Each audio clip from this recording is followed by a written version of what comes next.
is gathered to cast powerful spells, some of the oldest and most powerful in the history of Magic the Gathering. Lion's Eye Diamond, Bergie, God of Storytelling, Peer into the Abyss, and many others. Battling head-to-head in brutal combat, they all have one thing in common: to uphold their legacy in the search for eternal glory. The Eternal Glory podcast is brought to you by the minds behind BoshNRoll on YouTube, ThrabenU University, and theepicstorm.com. And welcome to episode 48 of the Eternal Glory podcast, Magecraft, The Gathering. I'm Phil Gallagher, joined as always by Bryant Cook and Brian Coval. How are you all doing tonight? Ready to be a powerful fucking wizard, Phil. Ooh. All right. A powerful mage, perhaps? I'd rather be a crafty mage given our episode title, but you do you. All right, we got there. Full circle. So, Brian, how's life? It's actually pretty good. I said in our last episode I was about to visit some family, so that trip is now a week and a half in the rear view, and it was really good. I didn't realize. I mean, I knew my battery was empty with not seeing anyone in a year, and I think we all feel that way, but I didn't realize how empty the battery was, and my grandma came down with one of my aunts and uncles, and then one of my other uncles came up from Philly and brought one of my cousins I wasn't expecting, and grandma didn't know I was coming. I didn't know that uncle was coming. The cousin we were all visiting didn't know any of us were coming. It was just a giant surprise fest, and then we just hung out and barbecued. It was really nice. So that was pretty great, and I'm just counting down the end of the school year. I'm sure you're in the same place right now. It's early May. The Justin Timberlake memes have come and gone, and if you don't work in education, Justin Timberlake shows up at the end of April because it's gonna be May, and it's now May, and I can see the end. My school year doesn't even go into June this year. We're cutting it off at the end of May, so.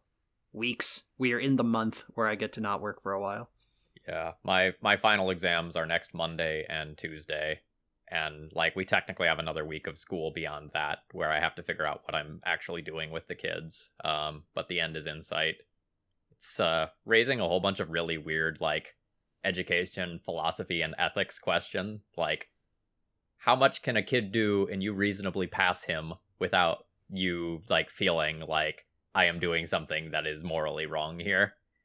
There's a bunch of interesting things of that nature going around the building right now as we think about what does it mean to have a passing grade in this COVID year? Yeah, that is tough. In special ed, we have a lot of parents arguing for compensatory years, just my kid was supposed to graduate this year, but this year barely happened, so I want them to stay another full year and just get a super senior year, which is a thing that I've had a number of students who stayed on an extra year for various reasons, if they were in a hospital for 8 months or something. But yeah, it's weird.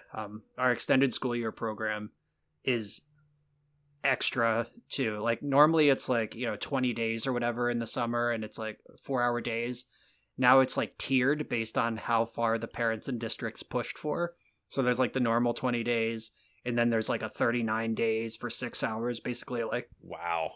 Yeah, basically the day we leave until the day we come back, school just continues for some of our kids who have pushed for it.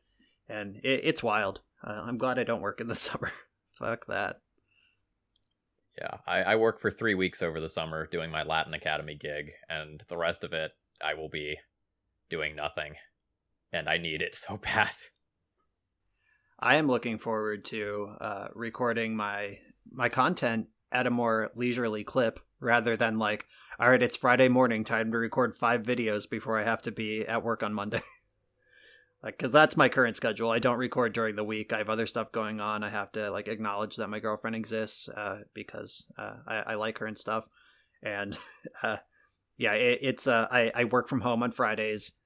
Any work I have to actually do on those Fridays directly interferes with my ability to create videos. And then I just have to create and edit and upload 5 videos between the span of Friday morning and Sunday night every week. So I'm excited to chill out on that. You touched on something there, and that's that work-life play balance. A lot of people don't get that. We are individuals that have lives outside of creating content. I had somebody ask, like, where's your Friday video?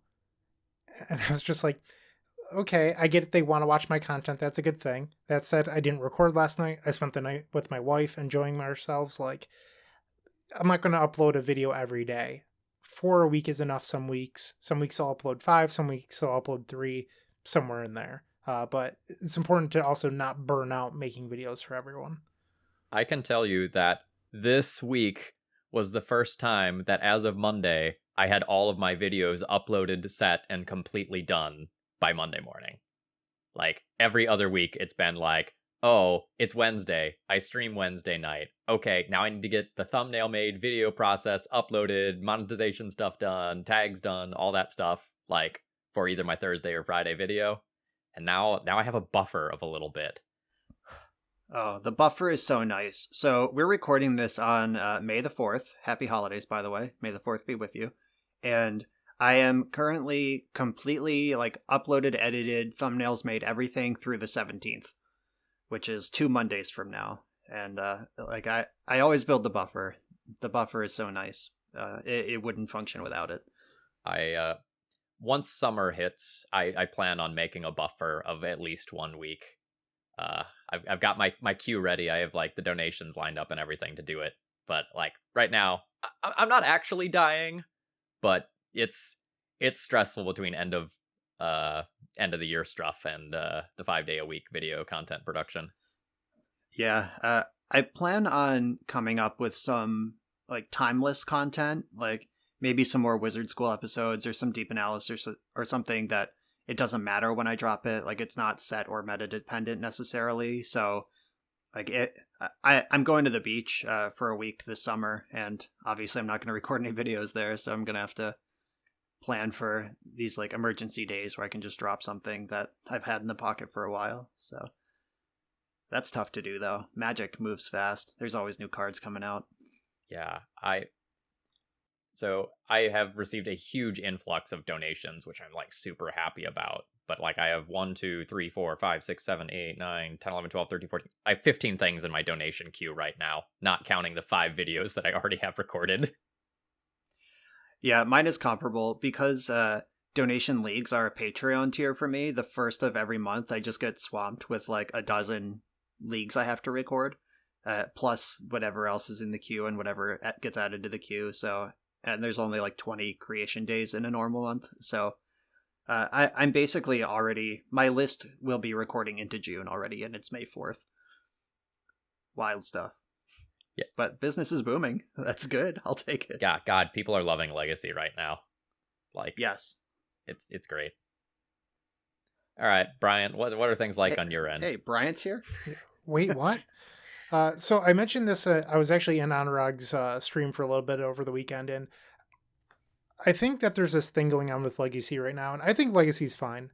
I'm not in love with the current format. That said, my deck isn't as good as it was previously, so, like, take what I say with a grain of salt.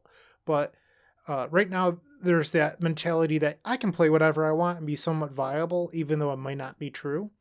So you're running into more random stuff in leagues and challenges of people just playing, like, wonky things because they think it's viable. And it's more difficult to beat more randomness because you can't play around everything. Like, there's a reasonable amount of stuff that you can play around and think about and stuff like that. But, like, every once in a while, you're going to get hit by, like, a trick bind out of, like, blue-white control or something. Just some random bad example. And you're like, what? Why is that in your deck? But there's no way that you should have ever have played around it.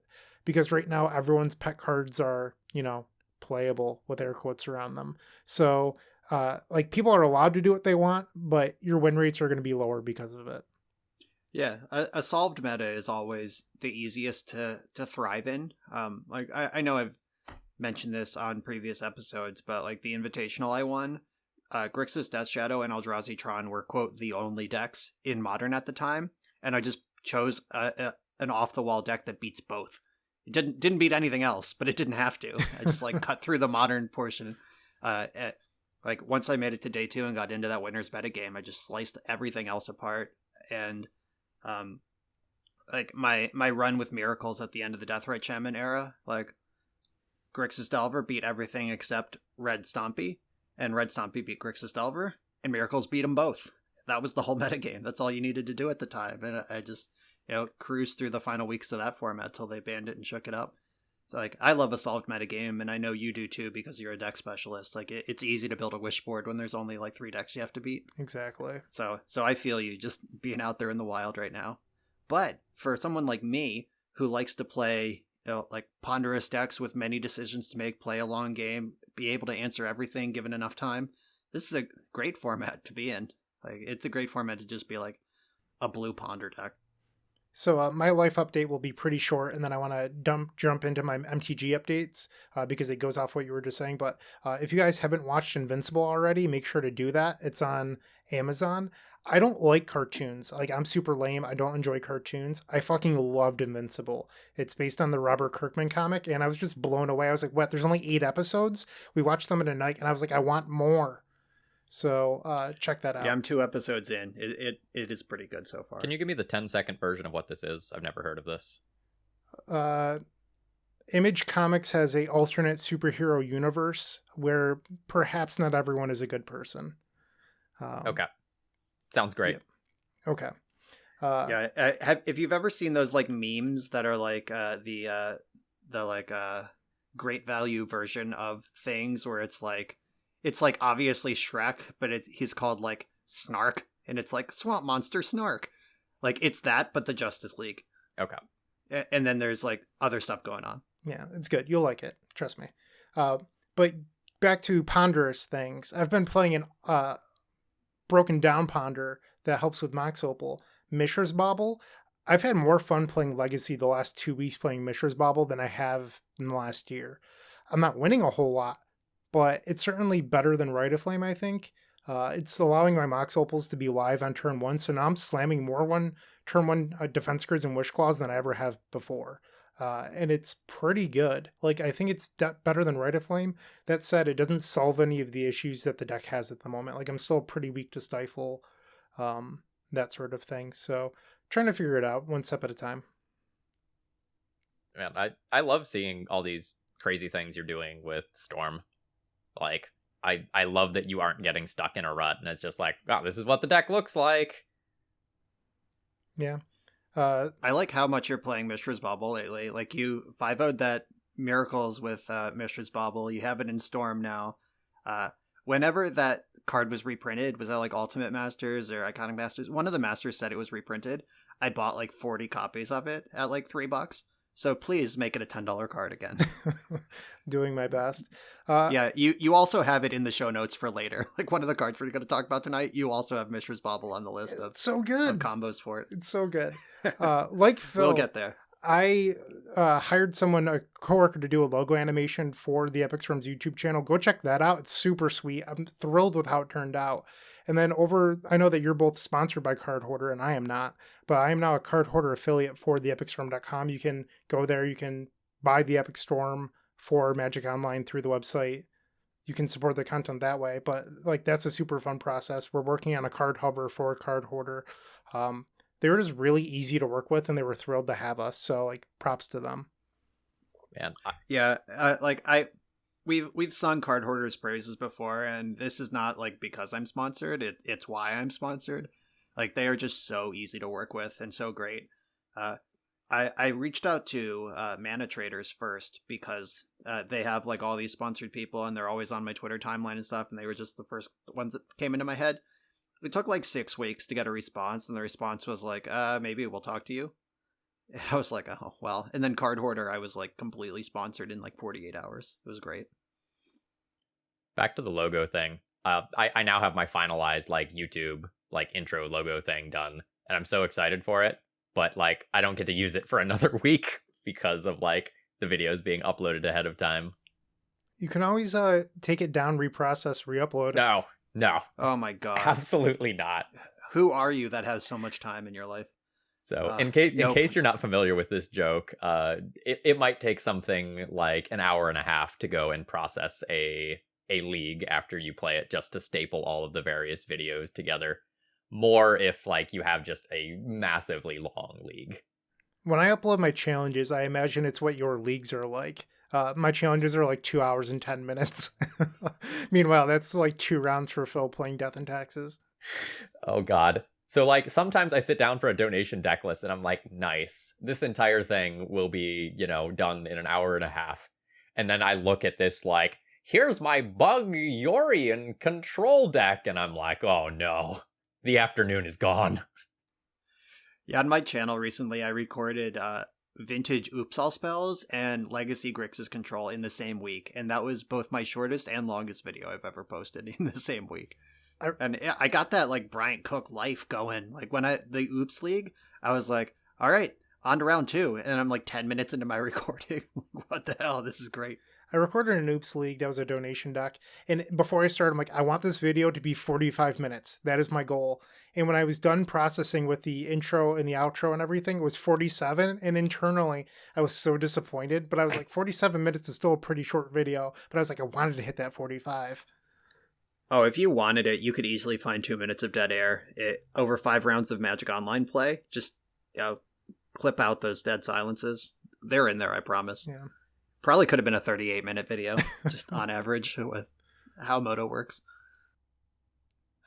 All right, I'll talk about some Magic stuff. So speaking of leagues that went quickly, I played this awesome Orzhov Phyrexian Dreadnought deck that's going to be live next Monday. And it plays like Dark Ritual, Torpor Orb, Hunted Horror, Eater of Days, all that jazz. And like, in terms of putting stupid meme levels of power onto the board quickly, I don't think I've ever played anything this impressive.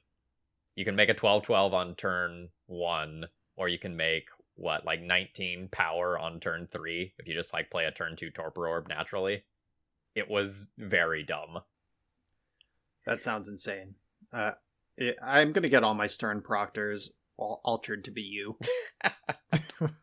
You are the Stern Proctor. So fun little combo with that card.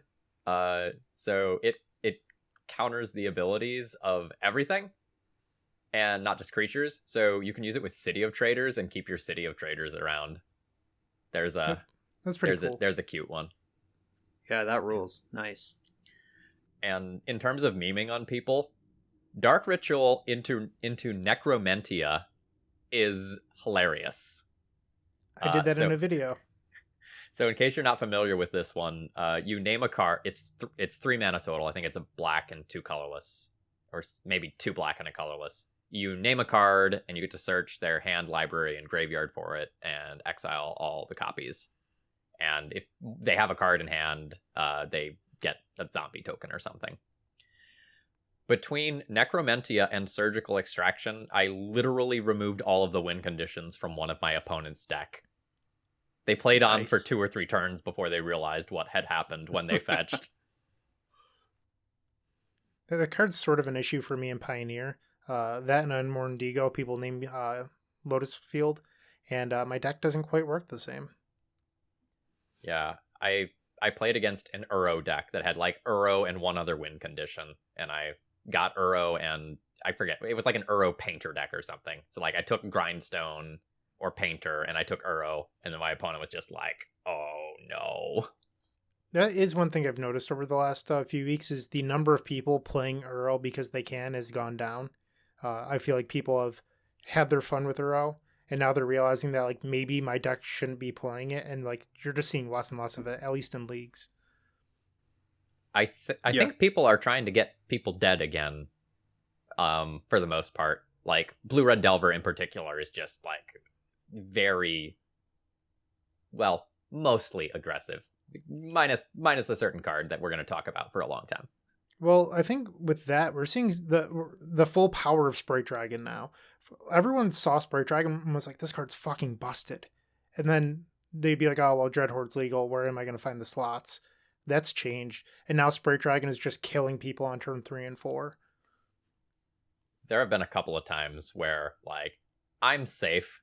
My opponent's dead in 2 turns. I don't have to kill this Sprite Dragon. And then I go oh god, what have I done? Always kill the Sprite Dragon. Bolt the bird. It has wings, it's a bird. Take it out. So Brian, what have you been up to? I recorded some CEDH for the channel. which is something that people have been asking me to do for a while, which basically it's the version of the C is for competitive, and basically it's a group of people who have agreed to ignore the normal, like, let's have fun and cast Haymaker's spirit of EDH and just crank the power level to the maximum that the format allows. And they basically just play 100-card singleton legacy / vintage against each other, and games sometimes end on turn 2, and then they're just like, sweet play, and they shuffle up and play again, and nobody gets mad because the power level's wrong. It's kind of refreshing. And I got a bunch of CEDH content creators plus one Jarvis U to play CEDH with me, and we went Eternal Magic Spikes versus CEDH content creators, and it was a good video that'll be up the Monday after this this recording drops. So it was a pretty fun experience. Super into it. I'm a little worried that I was too into it, and I'm probably have another Commander paper deck coming my way soon after just like spewing thousands, foiling out my last one over the last summer. So I'm gonna take a deep breath before I start acquiring those cards. I also played Yorion World Gorger Dragon, which made me so happy. Like, Gorger is always just one of those things that if you don't feel something when you see World Gorger Dragon in a list, you're dead. You're dead inside. I'm sorry. Seek therapy because you're done. I have some there's bad no news joy. for you. Uh-oh. I was talking with some people, and we were like, oh, what's the last card that was unbanned? We were like, was it Land Tax? And then someone's like, no, what? I think Time Spiral was after that. And I was like, no, I think it's Land Tax. And somebody else just goes, it's World Gorger Dragon in 2016. How can none of you remember that? And we're like, oh yeah, that card's not playable. Well, you'll have to watch my league and feast on those words because I did well. Okay. Quite well. And I just like it was also just a Yorion deck, and any deck I can put Yorion in makes me extremely happy. So there was just a lot of joy. Marie Kondo would keep that deck around. When I got into Magic, World Gorger combo was tier 1. It was like one of the 3 viable type 1.5 decks. Yeah, ban worthy. Get it out of here. It's too good. Yeah, I definitely talked in the video about how funny it is that that card was banned once, but it's only funny now. Like, if you were there at the time. Remember when Nick Koss top-8'd Vintage Champs with Dragon? I don't. That did happen. What? Like, back before he yeah, before he was the TO for that tournament, when it was held at Gen Con, he top-8'd one of the last Gen Con ones with Dragon. Well, Yeah. when Legacy was type 1.5, Bazaar was still legal.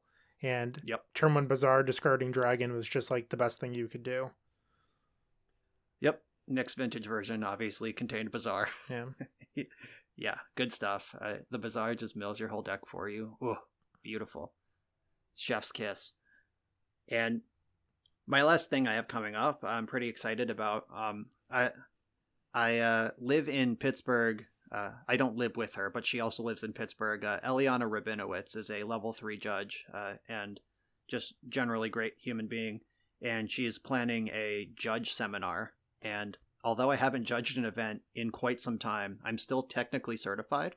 And she recruited me to give a judge seminar at her judge conference to talk about legacy and like tricky interactions that might come up in like a normal tournament. And this is like gonna happen ahead of the Legacy Pit event because that's the first like actual paper event that will have judges at it in quite some time. And I've been brought in as the both judge / legacy expert to combine the people's interests. So that's going to be sweet. At every paper event, you will get someone that calls a judge for, I have Urborg in play, but my opponent has a Blood Moon. Like, that should be pretty self-explanatory, but you hear it every event. So there's this Thalia in there, and there's this Trinisphere. What do I do? I know that one. Yep. That one's easy. Yeah. There's a Trinisphere and I have Gurmag Angler. What can I do? That's an interesting one. So yeah, I'm really excited. Like all of those sorts of things, I'm just going to put together like a PowerPoint and just shotgun through likely interactions that could occur. Or like my opponent stifled my Dark Depths trigger. What happens? Or like my opponent stifled my standstill. I love that one. That happened at the Pro Tour on coverage. All right. I'm stoked for that. That's going to be fun. That's just going to be all the dumb things that are rattling around in my brain from playing Legacy for 15 years. So shame humility isn't more played. No, it's not. It's not played because it's not good. Like, I only have opinions on this because it recently came up in one of my video comments. My most recent Sharksteel video, someone was like, I don't have moat and I'm not going to get one. What can I replace it with? And one of the suggestions in the comments was humility. And I was like, that is not even close to the same card. You will get beat to death by 1/1s if you play humility. Just put a Council's Judgment in there if you can't afford a moat. Well, it's pretty. There was a time in Legacy 2004 to 8 where Goblins was by far the best deck, and humility was a reasonable way of slowing them down. That said, the difficult part of that deck is, sorry, Phil, it was the first good Rashad and Port Wasteland deck, and casting that card was next to impossible. It was the first deck that really attacked the mana while being disruptive. And quick. Oh man, so. let's be real. Like, Death and Taxes isn't good until Thalia. Like, prior to that, like, it is a deck you can play. It's fun, but it becomes competitive around Innistrad. If you're interested in the history of Death and Taxes, Phil and I did a webcast, deep analysis. It's on my channel. We went all the way back to the 2006, like Time Spiral, like when Sarah Avenger and Mangara were printed, and we talked about it. We played Isamaru in our Death and Taxes deck, and we liked it. Yeah.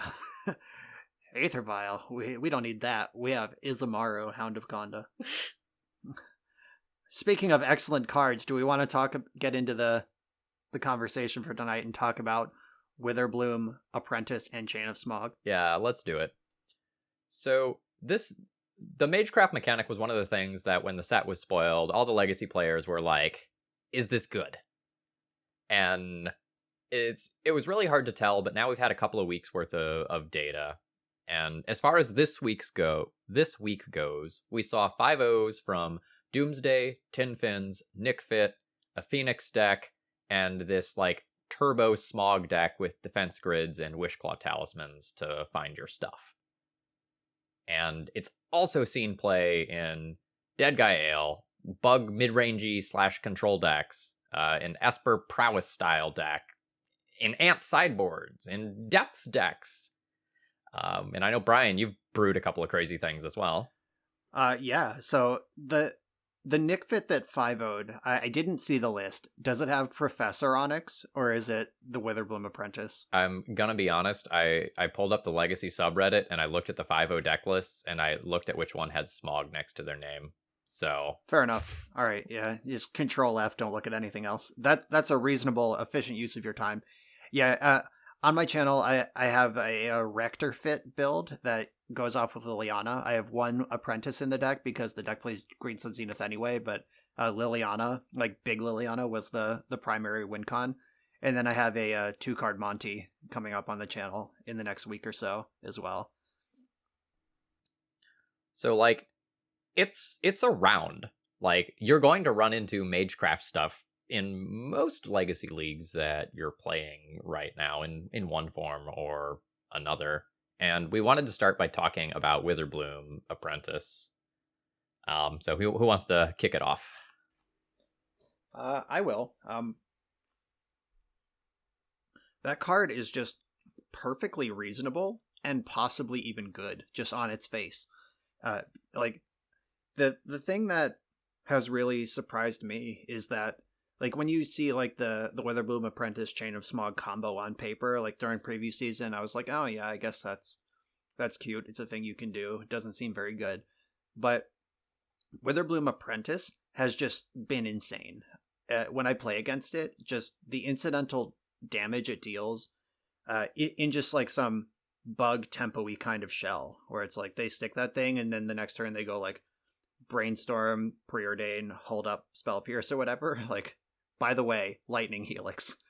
It just built in. And also, and then like when you see that card, it's like, do they even have Chain of Smog? Now I have to play like they're a freaking Chain of Smog combo deck while I just get like beat down and burnt out by this idiot in play because I'm afraid to react to it because then I could die to Chain of Smog. Like, it's kind of frustrating. And it's like, really exciting that Bug has reach now. And by exciting, I mean like intellectually, because I'm miserable about it. Just being a blue-white player in general. Normally, like, being at 1 was the same as being at 10 against Bug. It just doesn't matter the way it does against Rug, who can just bolt you. But Bug, it's like, yeah, if I can keep creatures out of play, I'm fine at 1 life. No worries. But now you can just, like, die in a variety of ways. Witherbloom Command, one of the modes on it is also deal 2, gain 2. So I played against a pretty fair-looking Witherbloom. It looked like a pre-release precon, but with legacy cards in it. Like, they had the Apprentice and the Command and everything, and they put me from like 7 to dead in 1 turn after starting the turn with nothing in play. I was like, oh damn, Bug has burn now. I'd like to point out that Chain of Smog is a sorcery, so don't be afraid to try to kill the Witherbloom Apprentice. Just throwing that out there. Right. I mean, assuming it was like a situation where if I like tap out to answer it, they could go with like their 4 mana, like second one smog me. Like, yeah, like definitely kill Witherbloom Apprentice on your main phase. Like, that's been coming up in my leagues where it's like, I have the Swords to Plowshares. I could wait for them to put Chain of Smog on the stack and blow them out, get the like 2 for 1 or 4 for 1 because they have to discard 2 cards to chain as well. Or I could, just kill this thing now because if they do have chain, you want to wait until they cast it. And if they don't have chain, you want to kill it immediately because they're going to get incidental advantage while they dig for chain. It's kind of like pretty interesting tension, but I think the right answer is just kill it. Yeah, this is my shit. Like, I love the Splinter Twin effect. Like, I love this like psychological warfare that you get to play when you're playing combos like this, where like the cards are reasonable on their own, and there's also just something you have to fear as well. If I wasn't doing donation decklist stuff right now, I would be playing with Witherbloom Apprentice decks all day. Well, it almost goes back to the Patrick Sullivan rant about Bane Drifters and how there's no tension, because like in his actual rant, he talks about how when you play Baneslayer Angel, there's a tension on if you're allowed to untap and do things. You have the same thing whenever there's a Witherbloom Apprentice in play. It's not just a creature that comes into play and does something. Like, you need that to, you want to be able to untap, you want to be able to do your thing, but there's a risk involved, and that creates excitement, which makes people more interested in the game, rather than just always Flame Tongue Kavus. Yeah, Witherbloom Apprentice is very much not a Bane Drifter. It is a Mult Drifter. It's just one half of that. And I really exciting gameplay. I'm into it. So go ahead. So we have the protection before the weaknesses, but I think we should flip that in our notes and talk about why the weaknesses are weak, and then talk about how to fix it.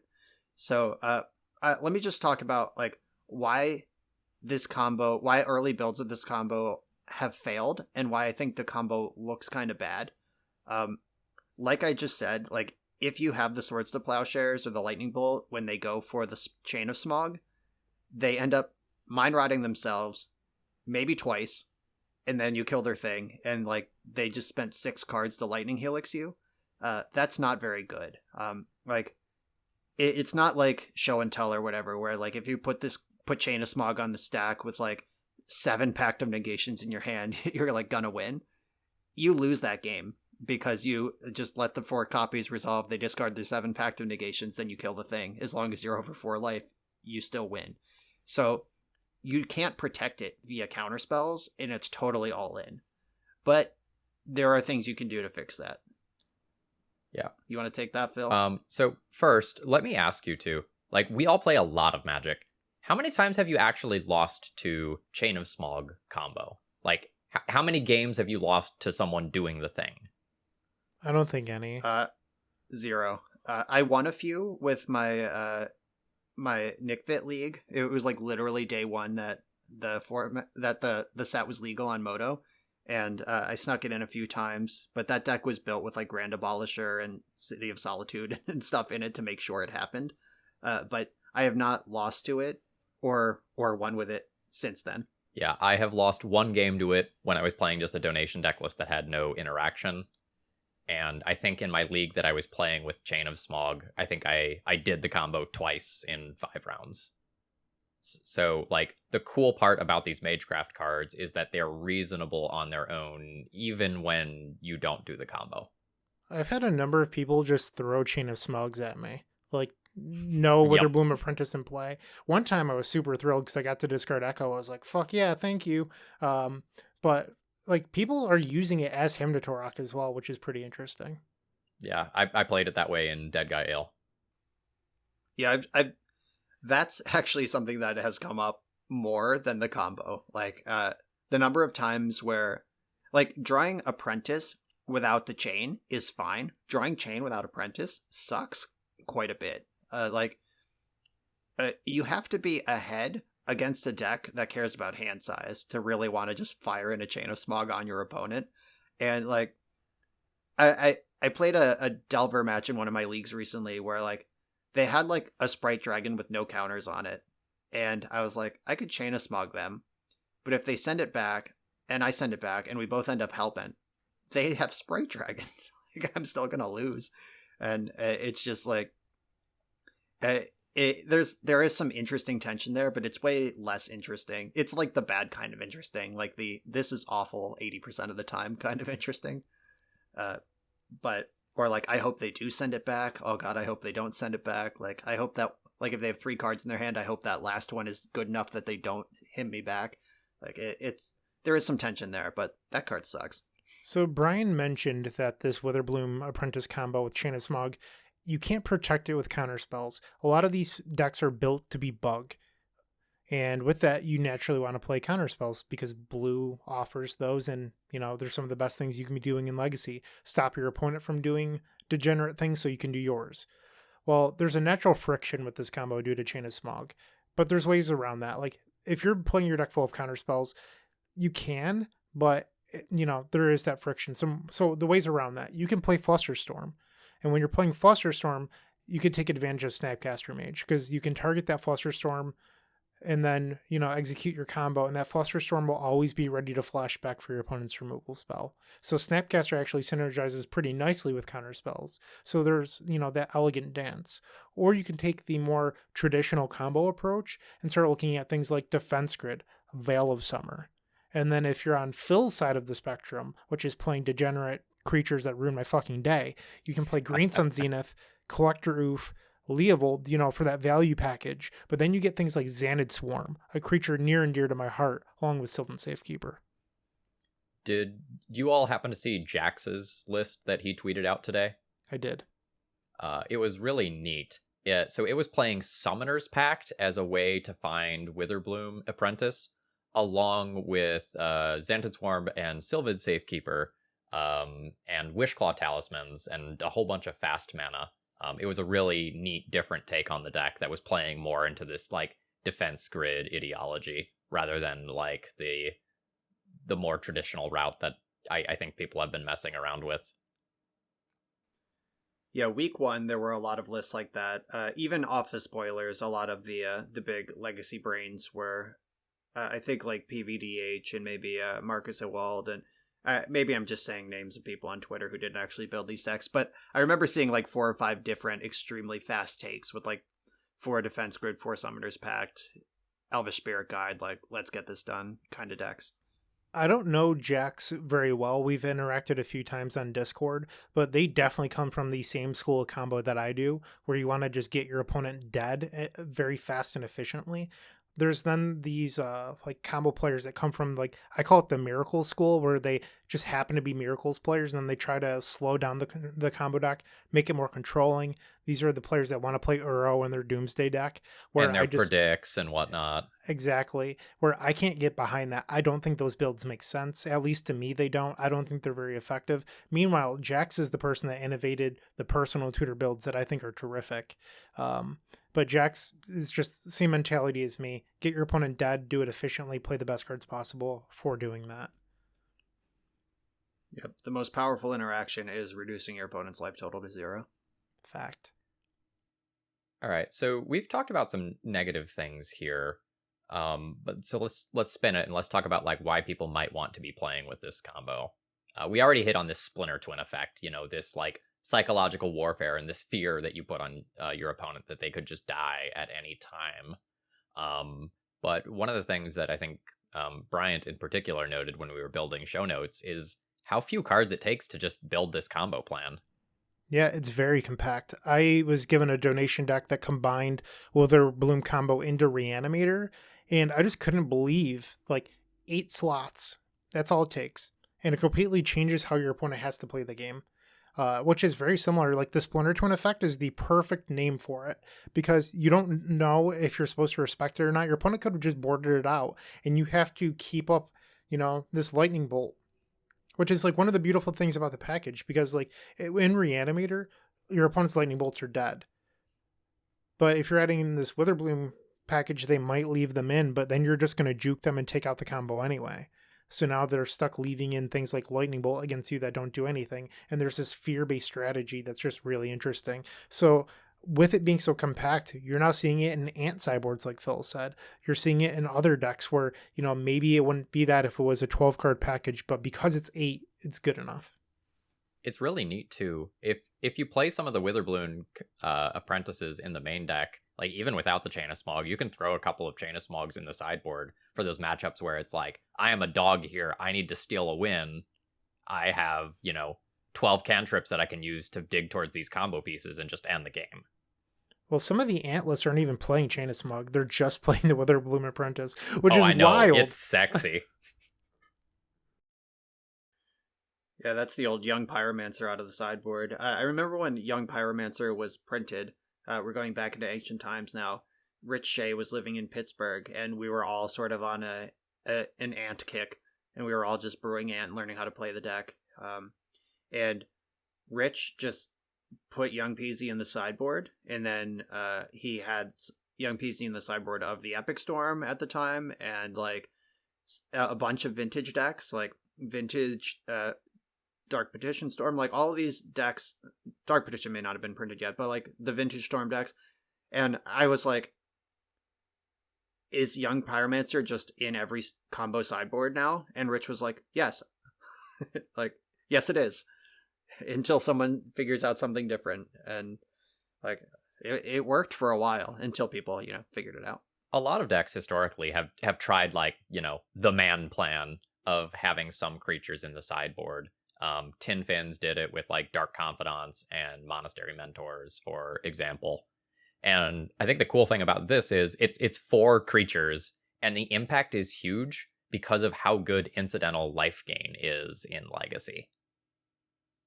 Like, sometimes those singular points of drain are the difference between you surviving another attack and not.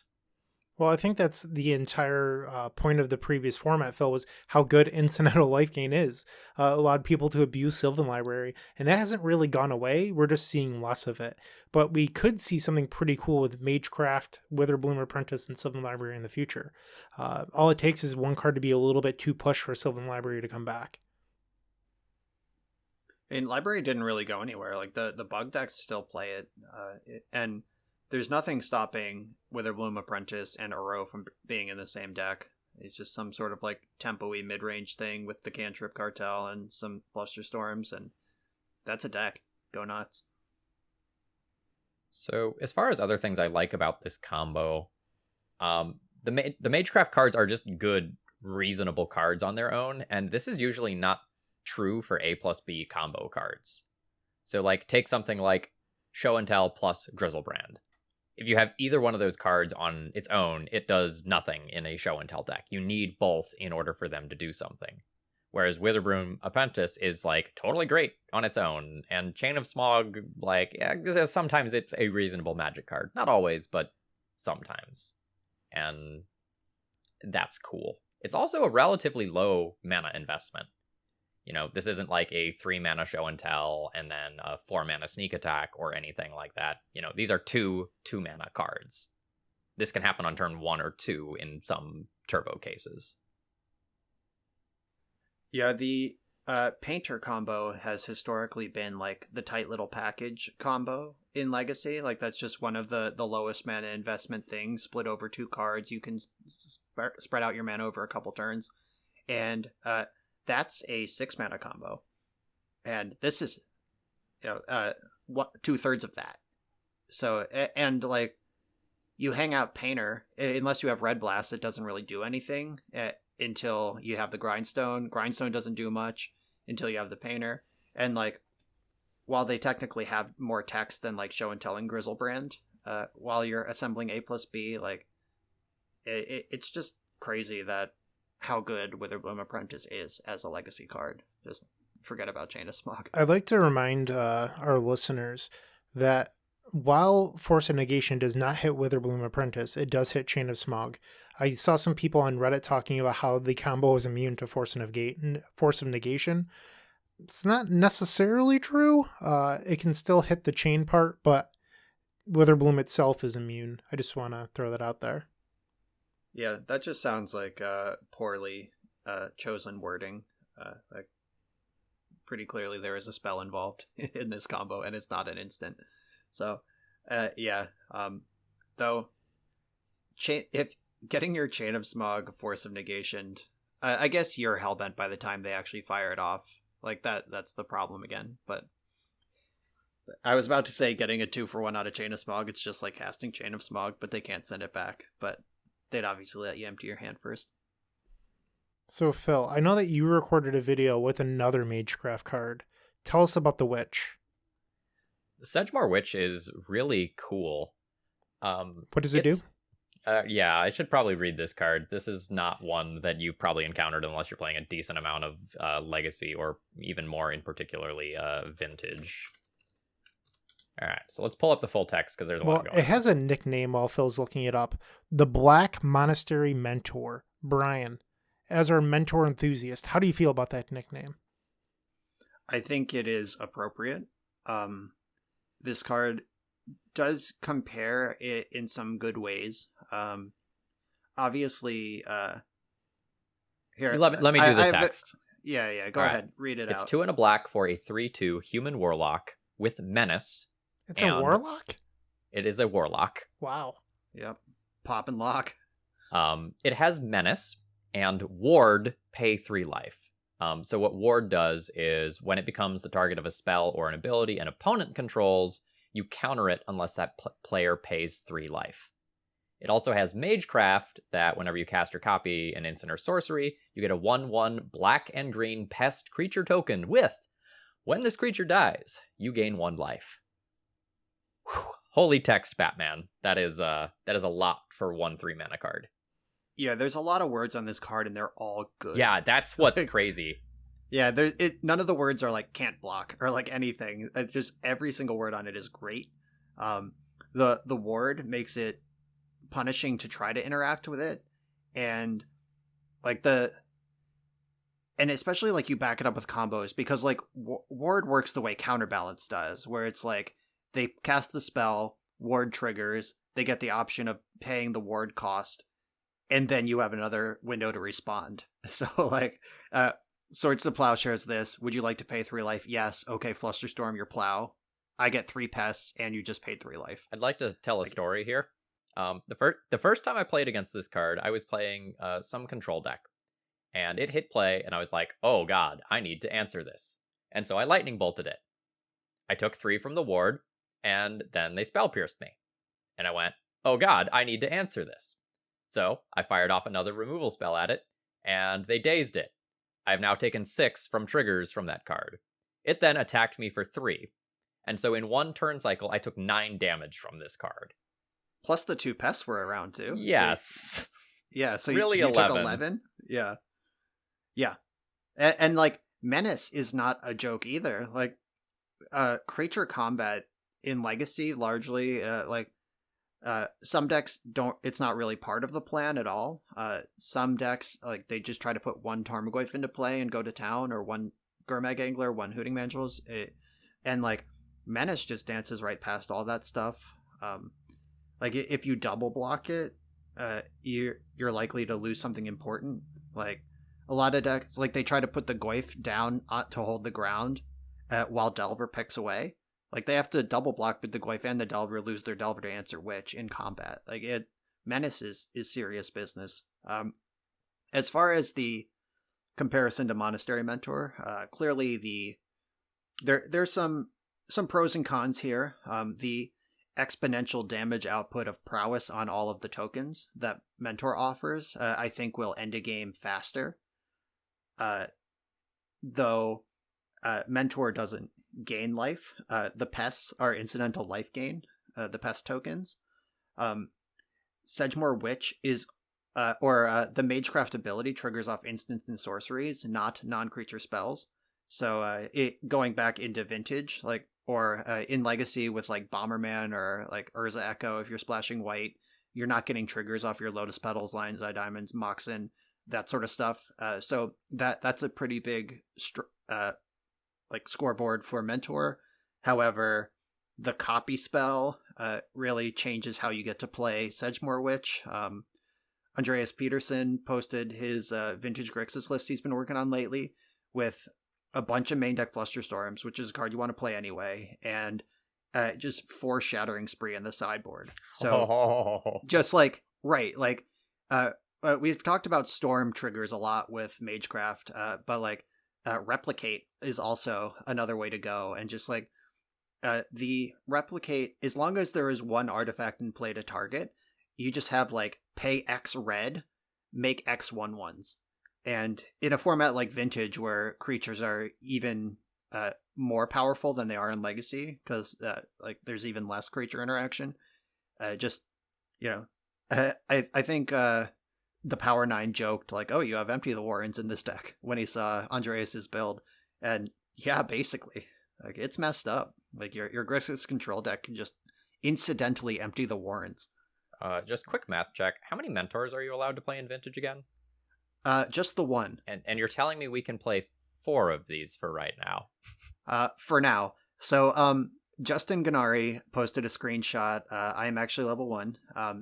He posted a screenshot of Sudden Shock, shocking his Sedgemoor Witch, which that's technology that was adopted in Vintage right at the end of Mentor's dominance, right before they restricted it. So, if we're back on playing a 2-mana shock just to answer this stupid creature, I don't know. I'm not going to cry wolf and say this card needs to be restricted. I haven't played with or against it in Vintage yet, but it is comparable enough to Mentor that I can see a world maybe a dangerous precedent has been set by restricting Mentor, and now they have to restrict this too. But we'll see where that goes. In my it's queue, close. I have Witch Citadel, parentheses Vintage. I cannot wait to sacrifice some pests to boss the Citadel to keep on, casting spells, assuming that those pests and Citadel didn't kill my opponent. Yeah, sacking 10 pests, gaining 10 life, spending that 10 life to cast more Citadel spells. Oh, baby. Sign me It's the up. world I want to live in. When are you recording this? Because I need to watch this. Yeah, make sure you hype it real good when it comes live, because I will watch that too. I have a league in my donation queue that I'm recording this weekend. It's a modern deck. The person wanted to see Aria of Flame, and they had some different ideas, but I talked them into something more coherent, and they were like, oh, how about Magecraft with Aria of Flame? And Flusterstorm is a legal modern card. A lot of people forget that. It was the buy a box promo for Modern Horizons. Never printed in a modern legal set, by the way. But it is legal in Modern, and I'm excited to go Grixis Aria of Flame featuring Sedgemoor Witch. That's going to be a fun deck to brew too. There's a lot of good stuff going on here. When Flusterstorm became modern legal, a lot of people started just dropping their jaw at the interaction with Baral, Chief of Compliance for the Storm combo deck, because you get to just trigger a bunch of different loots off Baral, much like Magecraft. However, the cards in Modern that tend to beat the Storm deck are not instants and sorceries, so slowly the Storm players started cutting Flusterstorm from their board, and now it's sort of a rarity. Yeah, unlike in Legacy, where Flusterstorm is fine, and Vintage, where Flusterstorm is great as main deck cards, Flusterstorm is just pretty bad in Modern, because the games are much more creature and planeswalker centric. You're just getting into a lower power format, and that favors the battlefield. But you know who likes the battlefield? Sedgemoor Witch. Yeah. To jump ahead a little bit, I recorded a Modern League earlier this week, and I ran into some clever Luminancers. And what that is, it's a 1 white for a creature that is a 0/2 with Magecraft +2/+2. It's in my opinion, improve step links. So my opponent was playing this alongside main deck Flusterstorms, and hear me out. Ground Rift, a 1 red sorcery. Target creature without flying cannot block this turn. Storm. They killed me on turn 3 with Flusterstorm backup. I had removal for their creature, the Mutagenic Growth, and then played Ground Rift, so I couldn't block. Killed me on turn 3. My draw hit the floor. I couldn't believe that they had all of this interaction, and I died on turn 3. I was like, that is sweet. Just really sweet deck. Yeah, Alex Bestecki, one of my local friends, I'm actually in his wedding later this month. He top aided a Star City Modern Open with like a 5-color Suicide Zoo, like in the past like year or so before there were no events for a year, and it's just like the Mutagenic Growth sort of spew spells onto the stack kind of thing, and so that framework already exists, and the Lumamancer just jacks it up to 11. By the way, Lumamancer is a difficult word for me to say. I feel like in my head it should be Luminancer, because like luminate, lumen is a word, but lumum is not. But obviously, like if you splice them together, Phil's a Latin teacher. He's like, this is easy. Well, but yeah, but you don't want the N and the M next to each other, right? Yeah. So if you do Luminmancer, that requires you to reset the position of your tongue. Yes.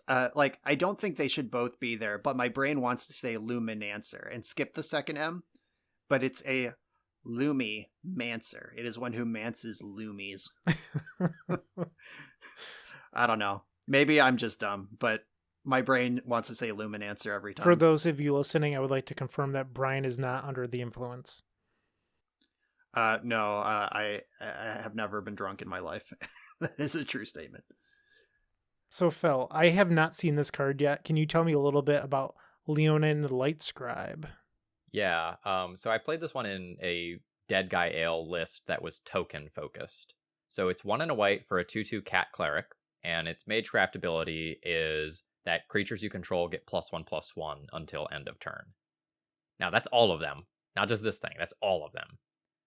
So if you have a bunch of Pest tokens, or Bitter Blossom tokens, or Lingering Souls tokens, this gets out of control very quickly in terms of, like, the amount of damage that you can ramp up. This is, like, definitely, like a Monastery Mentor sort of, like, damage increase. I think there's a conceptual problem with this card, though. Cards like this want you to be playing other things that benefit from it. And some of those things are not instants and sorceries that cause you to make tokens, right? So with this card, even though its ability is good, there's this weird tension between you wanting to have creatures that can get bigger and you wanting to have instants and sorceries that can trigger the ability. So I had a few turns where this thing just, like, 0 to 60, my opponent died out of nowhere, and then I had a lot of times where this sat on the battlefield as a 2/2 for 6 turns, and I never triggered the ability. I think it's time to put a Bayou in that deck and splash Sprout Swarm. Just go off. Oh my god. I'm so excited about that. Too good to make it in Time Spiral Remastered. They banned that card. Yeah, I don't have too much else to say here. Like, the card is interesting and powerful, but I feel like, sort of like with Clever Lumamancer, the card ends up feeling a little bit awkward for Legacy in a way that Sedgemoor Witch and The Apprentice don't. Well, all these cards have something in common, right? They're all creatures. They require another turn to win outside of Apprentice that can just, get people dead. Yeah, and the Light Scribe and the Lumimancer also require you to, like, connect in combat. And occasionally things like Ensnaring Bridge, for example, stop that from actually happening. Or just a handful of chump blockers on the other side of battlefield might stop that from happening. And when you execute your combo and you don't win, you feel this, like, dead feeling inside where it's like, oh, it wasn't good enough. For a long time in Vintage, I was pretty pro cutting Time Walk. but with Sedgemoor Witch, like Time Walk just became very good again. That said, if you have Witch and Bolas's Citadel, you won't actually need to take another turn because you can just, make 10 pests and then sack 10 pests and drain for 20. But that said, like, I think Time Walk's stock just went up a bunch. Bye. So pests don't drain for 1, you just gain 1 life, right? Oh, I thought they drained. No, you just gain, right? Oh, that's Yeah. not as good as I thought then. Yeah, it's not horrendously broken. It's just good. It was sweet with Cabal Therapy. Oh yeah, the classic young Paisley Cabal Therapy combo. Okay, well, I guess you can still gain life for Citadel. I'm a little bummed though, because I thought it was just like, murder your opponent. I would have been a lot hotter on that card coming off the spoilers if it created drain tokens. I mean, I still should have been hotter just on stats, but I didn't scour the spoiler nearly enough. Speaking of not scouring the spoiler, I opened 2 collector boosters at my local game shop. I went down to pick up my boxes, and they just had collector boosters, and I was like, yeah, let's fire in. And then when this Sedgemoor Witch started heating up this week, I was like, well, I better order some full art copies of that. And I did. I bought a playset, and then realized that from my collector boosters, my 2 collector boosters, I had both a full art one and a Japanese one already. So now I have 6 of this card. There's something going on right now, and I don't know the full details. So if you're an expert on this and you're mad that I messed it up, I apologize in advance. But there are 2 different versions of Japanese foils right now. There's the collector's boosters and then like normal Japanese foils. And the collector boosters Japanese foils, if you open up any of the, what are they called? Like the Mythic Archive? Mystical Archive cards, if they're Japanese foil, the price on them are through the roof. Like, people are realizing that they have the collector's ones now, and they're posting them to the group. Someone posted a Time Warp earlier at just under $6,000, and like people are bidding on it. Whoa! Because it's like people are calling it, in air quotes, alternate 4th mystical archives. Like, they're calling it, like they're comparing it to the rarity of alternate 4th edition, because they're slightly different. And the prices on these are just insane. So the ones from the collector booster or from the set booster are the better ones? The collector boosters. Like, there's something slightly different about them. Oh, well, I have 2 of those from my 2 packs. I think I have a shock and an agonizing remorse. Well, they're probably worth a bunch. So all right, well, time to fire in with my alternate 4th edition cards, I guess. The more you know. That's hot. Yeah, though the more I know about this, it seems the less I know. Like, I busted my Japanese set booster box. I recorded it, but I made some sloppy mistakes because I'm not like a box opening channel. So like I like rattle the table a few times, and like the angle's not great. You can like see my leg under the table. So I may or may not actually post this video. But I sat on that box for like 2 weeks because I was like, what's even in here? Can I open like a demonic tutor? Like, how does this even work? I just had no idea what was in there. So every once in a while, I'll see someone with a bunch of followers like commented on one of my videos, and I'll click on their channel. Box opening tends to be like a pretty common thing that people upload. Like, I've never actually watched one. But then, like, I'm like, oh, they have like 2,000 subscribers, and then this video has 27 views. Like, those box opening videos, at least in my experience, people do not watch them. Like, this is just me, like, clicking through random YouTube channels, but it seems like people don't actually like unboxing unless they're, like, super expensive shoes or something. Like, Magic cards, it just doesn't seem to be there. So there are some channels like Booster Tutor and like Bad Boy MTG where what they do, or Alpha Investments, like literally what they do is crack packs. And the professor, like Tolarian Community College, also releases videos like this once in a while where he'll just crack like 6 random packs from like Legends to Mirrodin or whatever. And if that's your thing and people come there for it, it's cool. But if you're like a strategy page in general, people aren't really looking for that out of you. I've done, I think, like 3 of them before, and none of them did well. I mean, it was like the effort was low. It was like, I'm going to open this box anyway, might as well turn on the camera and like someone will click on it. But it turned out like after my third one, I was like, maybe the effort is actually higher than I thought it was. Do you ever have remorse just not after worth it at uploading a video? Like I had a video that tanked pretty hard last week where I was just like, I could have not have uploaded a video today and been happier than with me uploading this video that's tanking. So in my experience, when I know a league is just horrendous, the challenge becomes, can I sell this thing with an insane thumbnail and like video description and think of a funny title? And like, usually I can. Yeah. I don't regret uploading the videos, but there's a couple of times when I start playing a donation deck list and then I get into the league and I'm like, oh God, I should have edited this deck list. I should not have just played this as they submitted it. I've had a lot of those. Yeah, there was the one a couple weeks ago where I actually messaged you guys and I was like in crisis because like the video's been up for a couple weeks now. It was the Golgari Eldrazi video where I just did not realize at any point in the entire video that Ayavugan and Eldrazi Temple both specify colorless Eldrazi, so Realm Walker doesn't get the bonus. And like I spent like 3.5 rounds just tilting off about how Moto was bugged and like how am I even supposed to do anything when like the core interaction of my deck doesn't even work and like blah blah blah. Like I don't normally get that salty during videos, but I was just having a really bad time, and it turns out that it was fine. And like I was like, guys, do I even post this? What do I do? What do I do? Can I just scrap like 2 hours of video? We talked him down from the metaphorical cliff. Yeah, I ended up just putting a disclaimer at the beginning of like, hey, PSA, this is how this works. I didn't realize that. Sorry. Enjoy the video. There's been and it turned out being like an extremely highly performing video too. So I'm glad I posted it. There's been a few times in the last few weeks where I've had to reject donation decks, not because they're so bad, but because I refuse to play Karn the Great Creator. Don't submit that shit to my channel. Go talk to Phil. I'm sure he'd love to play your Karn decks. I'm not interested. I had to tell someone today, unfortunately, no, I will not play their Collector Roof deck on this channel. I have standards, and I am not playing those cards. God. You got to embrace the spirit. I either stop accepting donation decks or just let it ride. I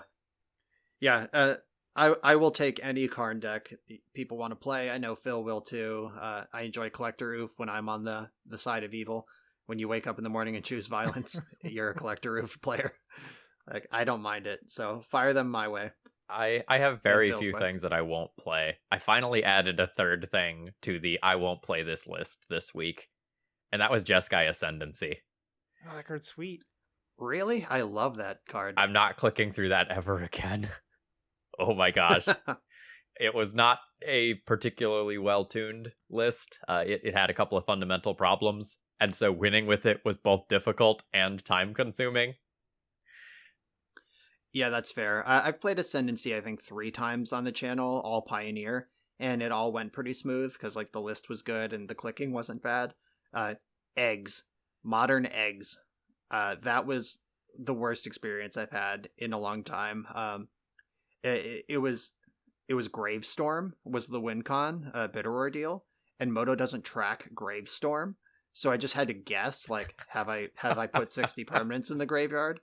And like, yeah, that league was absolutely miserable. But again, I sold it with a 6th title and thumbnail, and it performed above average.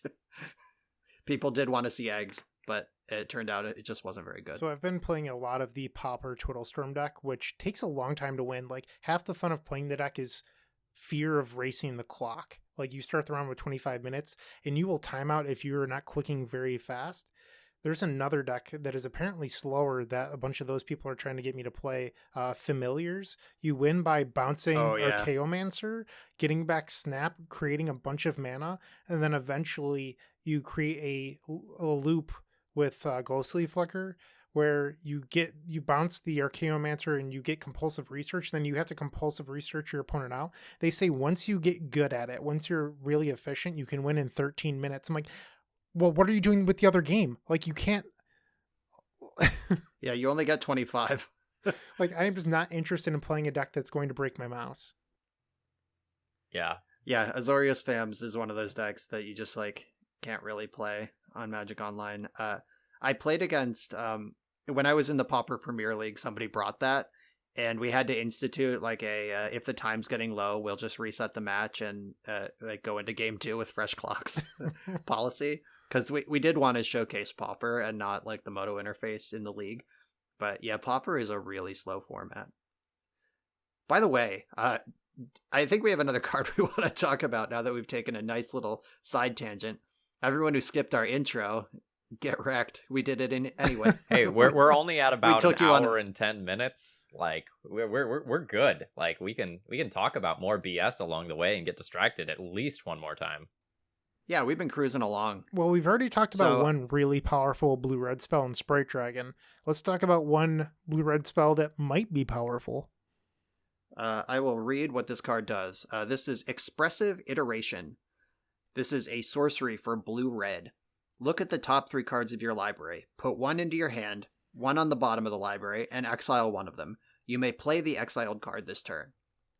So, Telling time on This steroids. yeah, so this is a sorcery speed telling time where one of the cards ends up in exile instead of on top of your deck. So you can think of it as like a jacked up telling time, or a divination you have to put some work into, Or an impulse with some upside. An impulse with upside. Yeah, there's a lot of ways to think about this. One of the most important things, one of the most important words on this card is the word play. You may play the exiled card this turn. It's not you may cast the exiled card this turn. So you can hit your land drop. Like you cast this card, exile your land, and as long as you still have your land drop for the turn, fire it in for free from exile, and you just develop that card advantage, develop that board position, and you got 2 cards worth, like most of a preordain out of the deal as well. So that's pretty good. I have a question for you. And as the person on this podcast that has to mention this card at least once per episode, this will be my second time this episode. Does this help offset the cost of the additional force effects? Like, will this make running 6 force of negation, or 6 force of wills, force of negation in your deck? Does it offset that? Is this good enough? Ooh. The answer there is, well, maybe. Because this Good answer. This card is really different at different times of the game.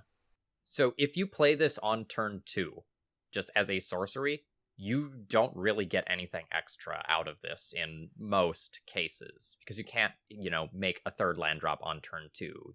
You presumably, probably are not going to hit a free card with this most of the time, at least the way that the decks are currently constructed. And that means on turn 2, this card is pretty bad, and you're not actually getting card advantage out of it. Yeah, turn 2 iteration is like a turn 1 brainstorm. Just generally not advisable, but you could do it in a pinch. Something we've said on this podcast a handful of times is that whenever Delver goes and gets a cheap-ish source of card advantage, Delver starts to become scary. And in some ways, this is a cheapish source of card advantage, but it's a little wonky and a little bit inconsistent, and you never know quite what you're going to get. This is a card that's kind of hard to evaluate. It's also not reoccurring. I'd like to point that out. This is a one-time benefit.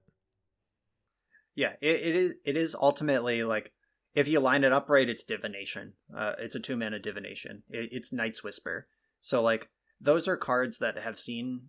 Oh, divination is a no, but like Night's Whisper is a card that still sees vintage play, has seen legacy play in the olden days, not so much anymore. But it's a blue card that pitches to force. It's just like it. Like Phil said, and to sort of circle around to Brian's question of does this make up the card advantage if to play 6 forces? Like, if you're pushing the issue and making them counter, and they have to pitch the iteration before they cast it, then no, obviously, because it's just gone. But if they can parlay like the force pitching like a ponder to get into the mid game, like turn 3, turn 4, etc., and start chaining these together, then yeah, maybe. But that is just like a very different deck than Blue-Red Delver historically, which has been like a glorified burn deck. But now we're sort of creeping into that Dreadhorde Arcanist, Oko, maybe Delver's really a mid-range deck with a great clock kind of build space.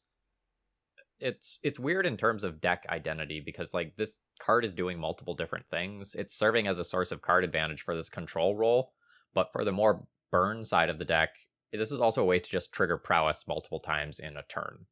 You know, cast the iteration, find a lightning bolt, cast the lightning bolt, swing in for 3 with Swift Spear. And I think I'm jumping out of order here, but I saw a 5-0 list on Twitter, I think earlier today, where they were playing Soul Scour Mage as another prowess creature to like shove into this shell with the iterations. Yeah, that's just a modern deck. Storming Entity could be in that list too. The old 2-mana 3/3 flying prowess creature. Like that's a powerful card. It's less powerful in a format with Pyroblast, but I mean, this shell very much exists in Modern and Pioneer already. So if we want to push it, add some Force of Wills and some Brainstorms, like the infrastructure is there. It's also not even just a deck. It's like the second best deck in Modern. Like, Izzet Blitz is a very powerful deck. Yep. So a lot of times in the past, I feel like when I've beaten Blue-Red Delver, it's because they just kind of ran out of gas. I feel like Blue-Red Delver was this deck that like came out of the gates really strong, but once you get them hellbent, like you don't have to worry too much. And now with the way the deck is built, you have Ethereal Forager, that delve creature that can get your spells back, and Expressive Iteration. And when you have those two things together, you actually end up with kind of a robust endgame in a way that this deck usually doesn't have.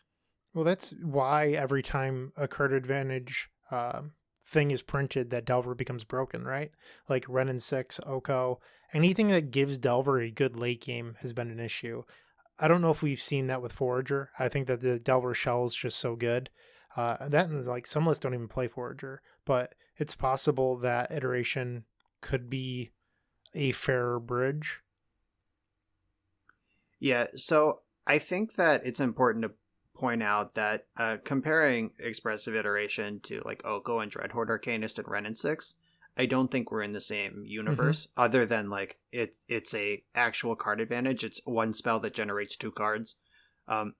But to put a card like this in your Blue-Red Delver deck, you're cutting Spell Pierce, Chain Snare, Lightning, Fluster, Chain Lightning, Fork Bolt. Yeah, so like some of that like peripheral stuff that, you know, those like Delver, Sprite Dragon, Spell Pierce to protect them, you're dead draws aren't going to happen anymore because Expressive Iteration is in that Spell Pierce slot.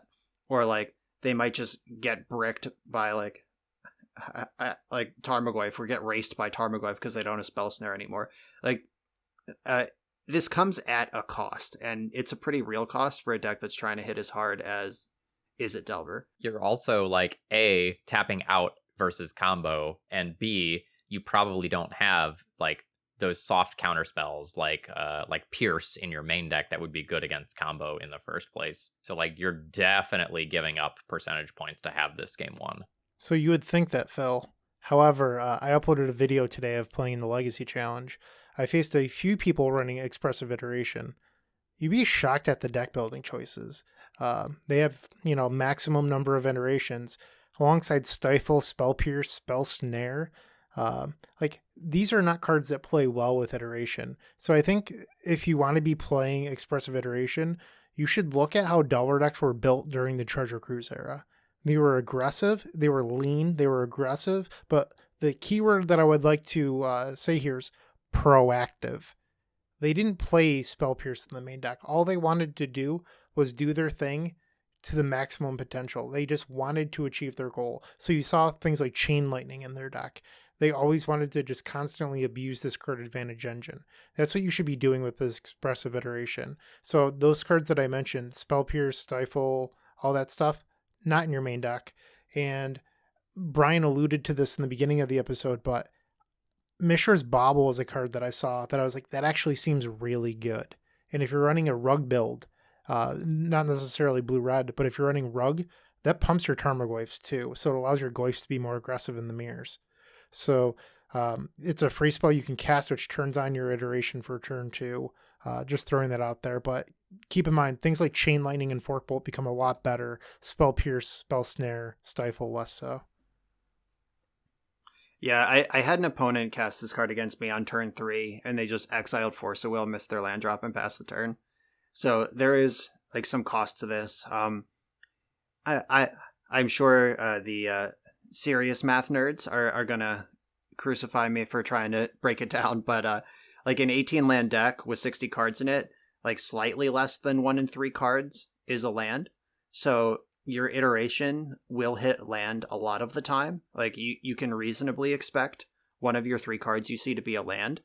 But also playing these late land counts, if you fetched twice, that's twice as many lands out of the deck than if every land was basic. So like it starts to get a little weird, or like if you hit a wasteland, if your deck even plays wasteland instead of, like the red source to cast your Swift Spear, like it can get a little wonky.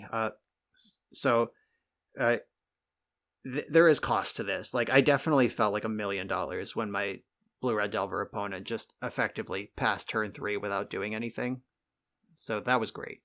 Yeah, so another cost of playing this expressive iteration is that sometimes these Blue-Red Delver decks aren't playing Wasteland, which like changes your matchup dynamics a whole lot. Blue-Red Delver like sometimes does and sometimes doesn't play Wastelands, and without that you have fewer angles of attack against, like, say, a Merit Lodge deck or a big Eldrazi post deck or something like that. Yeah, I remember pre-Sprite Dragon, back when Storm Chaser Mage was the Sprite Dragon that we had access to. If you played that card, you didn't get Wasteland, and that was just like a deck-building choice. Like, if you saw Storm Chaser Mage, you knew you were safe from Wasteland in that metagame at the time. But I don't believe that is how decks are being built now, but it may head in that direction if they're just trying to maintain spell velocity with card advantage rather than trying to get over the finish line by pinching you with Wasteland. It's worth noting that if you choose to be the aggressive deck, but then also run things like Stifle, Spell Pierce, and you're trying to be controlling as well, you're going to have mediocre results with 1 foot in each camp, especially if you're running expressive iteration, because you're not doing anything well. You're sort of just like okay at both. It's like when you try to combine 2 different combo decks, but they don't really function that well because you're missing some pieces. It's the same idea. Not all blue cards work well together, so try to synergize those a little bit better. So there's been a lot of discussion on Twitter about this card, and the Twitter sphere seems to think that this deck is the real deal. We saw 2 in the top 8 of one of the Legacy Challenges this weekend, 3 more in the top 32. We saw 3 in the top 8 of the Showcase Challenge, and another one at 10th. So just like personal opinion, how do you feel about expressive iteration, specifically in Blue-Red Delver? I'd like to shout out my good friend Jake Saraceno, who went 10-0 on the Saturday Challenge with Blue-Red Expressive Iteration Delver. He was my teammate when I won the Booster Open for a team, so great guy, great player. He seems to think it's the real deal. He was so happy he messaged me. I was the first person he told. And I trust his opinion when it comes to Delver. I haven't played it personally, but I could see it being, pretty good. Yeah, I also think that this card is good. I mean, we just spent 20 minutes talking about all the reasons for that, but Blue-Red Delver being able to reload is really scary. As somebody who's cast more Supreme Verdicts than the average wizard, I think that like Blue-Red Delver is usually like a race to 4 mana for me. Like once I get to 4 mana, cast my Supreme Verdict. If I'm like over 6 life, I'm good. That used to be my heuristic, my comfort zone. Like usually 1 Swords of Plowshares would bridge the gap to the Verdict, and then it's smooth sailing from there. But Ethereal Forager was scary already. Blue-Red Delver started to adopt that a little while ago, and just that a card that pushes damage while regaining card advantage was scary, and now they have another card advantage piece that not only complements the Forager, but Forager can pick it back up to refire later if you get into a grindy game. So, I mean, the game plan hasn't really changed. Like, you're going to want every removal spell you have, and you're going to want to fire them off early and often, and that's how you're going to beat Blue-Red Delver. I don't think this is a Treasure Cruise case. I don't think this is a Dreadhorde Arcanist. I don't think it's anything like that. But I do think that this card is going to be good. Yeah, when I first saw this card, I thought this was crap and too many hoops to jump through.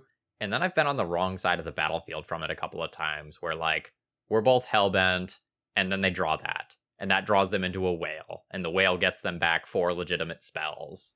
And including that one. And the game snowballs in 2 turns into just a completely untenable situation. So I think as long as the metagame is slow enough that it's okay to play a turn 2 tap out card that doesn't immediately impact the battlefield, that this is the real deal. More generally, I think the blue-red Delver Shell is good right now, you know, with this card or without this card. I think, you know, getting the opponent dead quickly is, you know, totally good right now. And the amount of pressure this puts up, plus a relatively robust endgame, that's a good formula for a deck that you can, you know, bring to tournaments for the next month or two and probably expect to do well with. Yeah, definitely. It's a good way to enter Legacy too, or like if you want to start getting reps with blue decks, if you're newer to the format or want to learn Delver, want to learn blue. Not to say that like this is like the deck is brainless or anything, because you're going to have to make decisions and sequence things correctly. But I think that this deck will lend itself to help you out more than like Rug Delver would, or way more than like Grixis Delver would. And also, you don't need Underground Seas or Tropical Islands. Like you can invest in one set of dual lands, like get your Volks, and you can expand your Legacy collection from there. Another thing about this deck is with the addition of Iteration and Forager, this Blue-Red Delver used to be like a burn deck with some cantrips in it. Now it's very much a blue deck with some aggressive creatures in it. So in the past, you may not have wanted Pyroblast against Blue-Red Delver because like it doesn't stop Swiftspear, Goblin Guide, like the things that they're killing you with. It doesn't counter their burn spells, but now they have these engines. Like you really need to answer Ethereal Forager before it attacks. Clipping an Iteration during a key turn before they snowball it could be worth doing. And Sprite Dragon is just, you got to kill that thing before it gets big. So I will be bringing in every copy of Pyroblast that I have in my 75 against Blue-Red Delver moving forward. That actually plays into what I wanted to say, Brian, which is I've traditionally not been a big fan of Ethereal Forger. Like it's just like kind of an expensive card for a 3/3, dies the bolt. That said, everything in Blue-Red Delver nowadays is a must kill. Eventually something's going to stick. And that's sort of the issue is like Delver will stick, Sprite Dragon will stick, or Forager. And one of those is going to win the game. So right now everything's a must kill, and I think that's sort of interesting. Maybe not to be facing down interesting, but from a theory perspective, you only have so many removal spells in a lot of these decks. What do you do? Yeah, and also most of their threats fly now. And Swiftspear is still on the ground, and if people are playing Soulscar Mage, then like Tarmogoyf has always functioned well as moat against burn decks. And so you're going to have to think about like ways to answer more than one creature at once. With these two playable card advantage engines, you're not going to be able to play like the Swords to Plowshares, a couple turns later, Supreme Verdict, then Swords to Plowshares the next thing, then you're safe. That game plan's not going to exist anymore. You're going to need cards like Tarmogoyf that can just blank all the Swiftspears, or something in the sky. Like I don't even know, Shark Typhoon perhaps, like make a 4/4 shark and that'll blank like a number of flying attackers. So you should be thinking about things like that. I'm always a proponent of Supreme Verdict, of course. Maybe Dead of Winter can come back. You're gonna need 2-for-1s or or 3-for-1s to keep up with their 2-for-1s. So we should play Uro because it gains life and gives you cards. That's true. Uro is, of course, a solid card against the aggressive Delver deck. However, that takes us back to our conversation from long ago about why I argued that Uro is probably fine in the format when everything else needed to be banned. Because, so you spend turn 3 gaining 3 life and cantripping, like nice growth spiral. A couple turns later, maybe you can escape Uro. It gets Force of Willed, you're dead. Or even it arrives and you're just dead anyway because they can deal more than 6 extra damage by that point, like turn 5, turn 6. Bright Dragon's spooky. Yeah, Sprite Dragon is serious. I'm glad I have my Godzilla set of that card. The day that you were able to buy them from, and I never say this word correctly, so forgive me, but Haruruya, I bought 8 Japanese foils at $1 each, and I felt like a genius because I was like, this card's busted. People wait and see. Yep. Well done. Yeah, definitely. The regular one or the Godzilla Regulars, version? I always do pack foil. Oh, of course, yeah. Boring. Yeah, I'm lame. But our listeners already knew that, Brian. Yeah, I know. You are definitely the father of this podcast.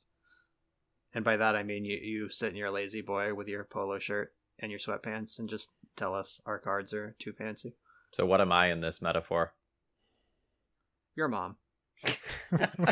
No, you're probably like the house cat. I thought I was going to get like crazy eclectic uncle for sure. Maybe. I don't know. I like to think I'm the neighbor who like yells at you for mowing your lawn on Sunday. I have a neighbor that I'm going off tangent here, but every single time I try to record a video, he's out there mowing his lawn. Like, how many times a week do you need to mow? It's like 3 times a week. Yeah, when I first moved into this house, the neighbor who has since died, R.I.P., but he was this old man, and I was mowing the lawn like probably every 3 or 4 days because it was just growing like crazy, and like I wanted to stay on top of it because I was like a new homeowner in this nice neighborhood and didn't want to be the raggedy house. And I was out there mowing one day, and he just like shuffled across the driveway into my yard, and I stopped and I was like, "Hey, what's up?" And he's like, "So you're mowing every 3 days or so, huh?" I was like, is this a problem? Like, I didn't know you were keeping track over there. Yeah, I have a woodpecker, actually, that seems to have taken up residence at, like, the peak of my roof, which is directly above me in the room that I record from. So, like, once in a while, it's just, like, in the background of my recording. I'm like, well, I hope the mic didn't pick that up. But it probably does. So any other stories or more Strixhaven things to talk about? Because I feel like we're like way under our normal time, but we've had a solid episode. Yeah, I mean, I'm good. Yeah, like normally we've talked about like school or grilling or something for at least another half an hour. But like most of the other things I've been seeing from Strixhaven are just fitting into the roles that we thought they would. Like I've played with Fracture in a handful of deck lists, and like I boarded the card in, but it's never been like, oh my god, Fracture, it's this game-changing thing. Yeah, I mean, it's a fancy disenchant. Disenchant's always a role player. I don't think I've actually killed a Planeswalker with it yet, and I think I've run 3 leagues with that card. Yeah, what are you going to do? The Prismari command, I haven't actually seen that on the stack yet. I saw Bryant play against it in his historic league, but I have not seen it in Legacy yet. I don't know if that means it's not good or I just haven't queued into it, but it's not showing up. I haven't seen a whole lot of it either. What's the red-white removal? Is that Rip Tear? Rip Apart. Rip I have Apart. seen that. Anurag top 8 Rip the Tear. challenge on Sunday with it. Was playing 2 or maybe even 3 of it. I think it was 2. Yeah, I mean, that's definitely a reasonable Magic card. I'm not convinced it's gonna hold up compared to Wear Tear over time because like the 2-for-1 potential on Wear Tear is just serious business. But I mean, rip apart, definitely. You can condense like your 2 abrades and 2 wear tears into just 2 slots of 2 rip aparts, and then you have 2 extra sideboard slots, so that could be worth it for the extra options, but I don't know, like, sweet card, not an instant. It's worth noting that Martin Medmitten, say that 3 times, Martin Medmitten, top-aided I'm not going to say it once. the Sunday Challenge as well with Ruby Storm, featuring rip aparts in the sideboard as well as silence, so a red-white Ruby. Oh my god. Oh, and this is of course different from the epic Ruby Storm, which you've now claimed for the website. Well, that is not me claiming. That is Tony Scapone. Oh, that's Tony Scapone, yeah. Yeah, I queued into Tony Scapone with one of my donation decks. I forgot what it was, but it was just like some deck that had like a kind of a plan and whatever, and I just saw his name and I was like, oh, damn it. I think I thought seized him on turn 1, took his Ruby, and then he cast turn 1 Ruby anyway. Just the Moto bug, just drew the card I thought seized, and then I died on turn 2. What are you going to do? Die. Yeah, you got Scapone'd. Is that a thing? Yeah, why not? Tony, let's make it a thing. I hope he just yells like, you got Scapone'd every time he beats someone on camera. We're definitely winding down at this point. Yeah, we're clearly just like making noise with our mouths trying to eat up the last time. But use these 30 minutes that we didn't take from you this week. Go watch Invincible, watch an episode, get yourself hooked, and do yourself a favor. Yeah, I would agree. All right, adios. See you next time.